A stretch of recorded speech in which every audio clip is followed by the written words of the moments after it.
What if you weren't a lonely person, but a soul that has learned to listen to its own echo? You wonder why you'd rather stay home, why the noise of the streets exhausts you, why silence seems to tell you more than any conversation ever could. You don't fully know, but something inside you understands. There's a language in stillness, a voice that doesn't speak in words, but in presence. You look around. The walls breathe with you. The light spilling through the window seems to remember something you've long forgotten. What you feel isn't confinement, it's a kind of return. As if life itself had taken you far away only so you could finally come back to yourself. Jung once said the soul has a home. Not one made of bricks, but of memories, dreams, and invisible hallways where the fragments you left behind still live. When you choose to stay home, you unknowingly return to that inner place where the masks fade away, and all that remains is who you are when no one is watching. There, between the ticking clock and the smell of coffee, a quiet dialogue begins. You sit, not to rest, but to understand. Every thought that crosses your mind is a door opening. Every emotion you try to avoid is a dimly lit room waiting to be visited. Outside, the world moves fast. It demands presence, words, gestures that don't always feel like yours. But inside lives a calm that watches over you. A part of you that doesn't need to prove anything, that doesn't compete, it just observes. That part, as ancient as your dreams, is the one that invites you to stay, to be still, to listen. Maybe that's why it's hard to explain your love for silence.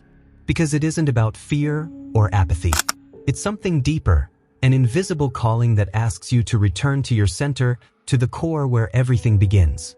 The outside noise drowns that voice. Solitude amplifies it. You're not antisocial. You're not running from the world. You're descending into it. And in that descent, there's beauty. There's clarity. There's reconciliation. Sometimes you think you're not moving forward, that life is happening out there, that you should be doing more. But what your soul whispers when the noise fades is something entirely different. It's not about doing, it's about remembering. Remembering who you were before you became what the world needed you to be. Every corner of your home is a mirror. The desk where you write is where your mind organizes chaos. The couch where you rest is an altar of thought. The bedroom where you sleep is the temple where your unconscious speaks in symbols. The house isn't just a space, it's a living projection of your soul. That's why you protect it. That's why not everyone is allowed in. And when you close the door behind you, silence doesn't isolate you, it wraps around you. It invites you to see what you've ignored while chasing everything you thought you needed. It pulls you into a kind of inner ocean, where thoughts drift like jellyfish and time loses its shape. There's no rush, no demand, only the quiet certainty that you are exactly where you need to be. Some people run from silence because it reminds them of what they don't want to feel. You, on the other hand, seek it. You know that inside that emptiness lives the most honest voice of your existence. A voice that doesn't shout, doesn't demand, doesn't compare. It simply watches you, like an old wise soul, and says, "You're here. Finally, you've stayed with yourself." And then you understand, loving to stay home isn't laziness, it's memory. It's the soul reclaiming its own space. It's the self, as Jung would say, trying to integrate everything you've denied, everything you've scattered in 1,000 directions. It's reconciliation between what you show and what you are, between the noise and the root. You realize silence isn't empty, it's full of you. Every thought, every repressed emotion, every unspoken desire sits beside you at the table. And in that wordless encounter, something within you heals. Because there's no greater rest than accepting yourself without needing anyone else to understand. Maybe the world won't understand your calm. Maybe they'll call you distant, cold, self-absorbed. But you know that behind every moment of solitude there's a sacred purpose. To protect your energy, your clarity, your center. You know that staying home is an act of loyalty to your own spirit. There are days when solitude hurts. Days when silence feels heavy. But even then, you recognize that within that stillness there's movement. Not an outer one, but a deep, invisible motion that transforms from within. Because while others run toward the world, you walk toward yourself. And that journey, though quiet, is the longest, the truest, the most yours. Maybe that's why your home feels so alive. Because it's the only place where you can stop pretending, where your laughter and your sadness can coexist without judgment, where thoughts can turn into prayer and silence can turn into home. And then you understand you didn't choose solitude, solitude chose you. It chose you as the fertile ground where consciousness could bloom. It chose you because some souls can't grow in noise, they need stillness. Because only in silence can the soul hear its original shape. So there, among the soft shadows of your room, you discover that introspection isn't isolation, it's meeting yourself.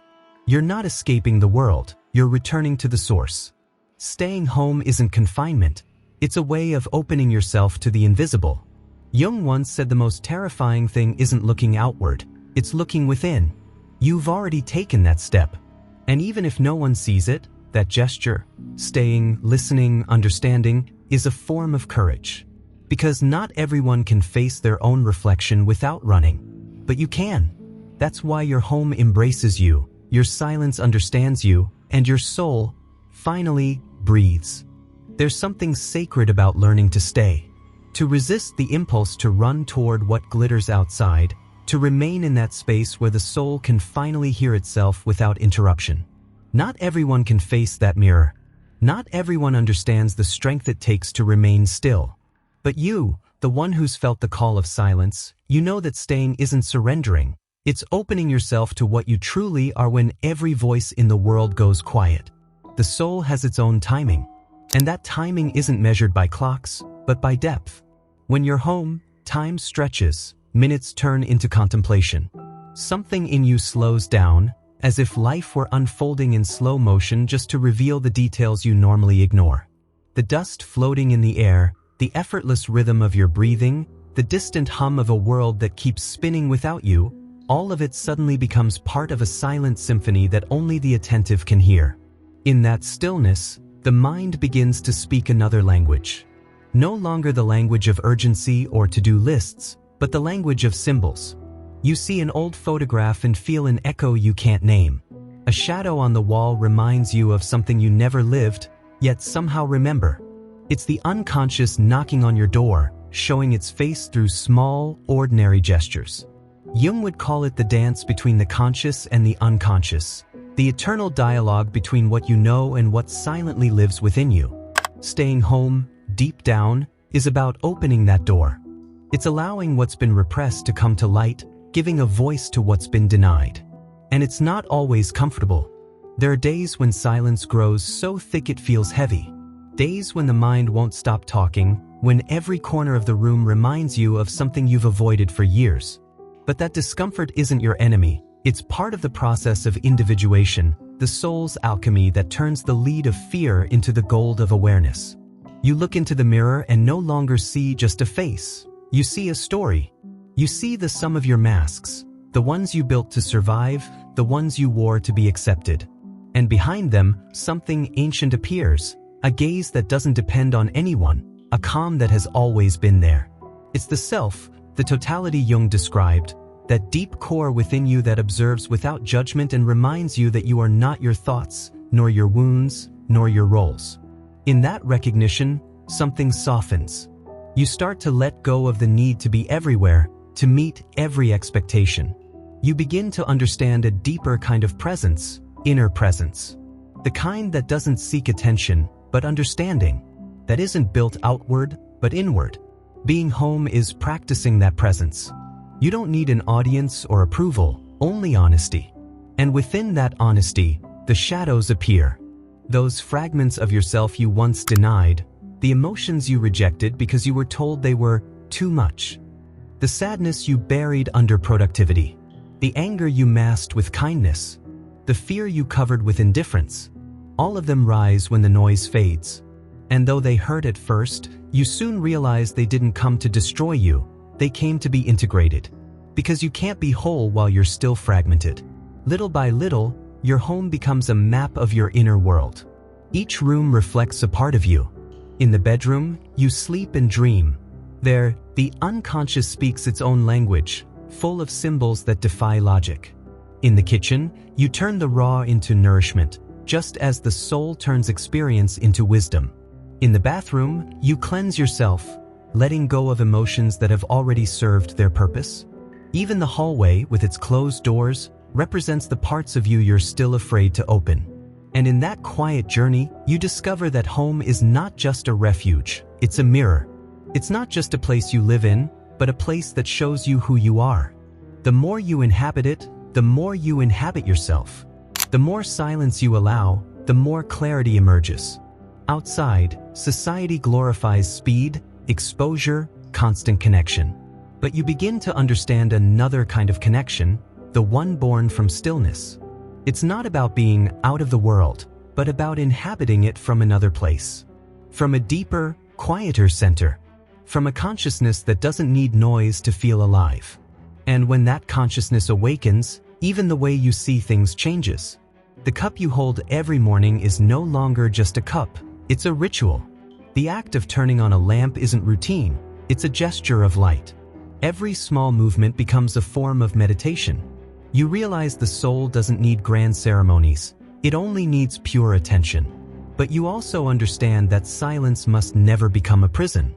If retreat becomes an excuse, the soul begins to wither. There comes a time when introspection must turn into communion. Not with many, but with what's essential, with life itself, with the gaze of another seeker. Because even the deepest souls need reflection. The soul doesn't grow only in solitude, but also in encounter. So you learn balance. You enter the silence to understand yourself, and then you step back into the world to express yourself. No longer out of the need for approval, but from authenticity. What you share is no longer a mask. It becomes an emanation. What you do is no longer a reaction to fear, but a consequence of coherence. And suddenly, without realizing it, the world that once felt foreign begins to feel more inhabitable. Because you no longer face it from noise, but from the serenity you found in your inner home.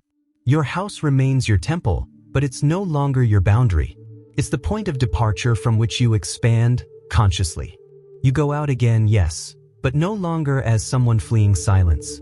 You go as someone who carries it within. Because the true home isn't the walls that protect you, it's the calm that stays with you. The calm you discovered in the corners of your solitude, and that now follows you even when you walk among crowds. You've learned that staying home was never an escape, it was a return. A return to yourself, to the root you'd forgotten beneath all the noise. You've learned that silence isn't emptiness, but contained fullness. That solitude isn't absence, but undistracted presence. And that every time you close the door and sit with yourself, the entire universe settles quietly within your chest. Because the truest home isn't made of walls, but of awareness. It's the inner space where you meet what you are, what you were, and what you might become. And once you've lived there, nothing can ever truly cast you out again. Because the soul that has learned to stay never loses itself again. And then, almost imperceptibly, there comes a moment when you realize that every step of the path has led you here. Not to a physical place, but to a kind of clarity, the kind that blooms when the soul stops searching outside for what can only be found within. You no longer feel the need to fill silence with noise, or your days with promises. You've come to understand that stillness isn't a pause in life, it's its most honest form. For so long, you believed that living meant moving, achieving, conquering. Now you know that life also happens in stillness, in the unnoticed breath, in the pause no one sees. Because in that pause, the soul breathes, and in that breath something impossible happens. Reconciliation with yourself. You no longer fight your shadows, you recognize them. You're no longer afraid of the emptiness, you inhabit it. You no longer rush through solitude, you walk beside it. The house is no longer a refuge, it's become a mirror. Every corner reflects a part of your journey, every silence holds a lesson. You've learned that you are not the voices that named you, nor the expectations that shaped you. You are the awareness that watches it all without getting lost. You are the still point in the middle of the storm. You see it when you look out the window.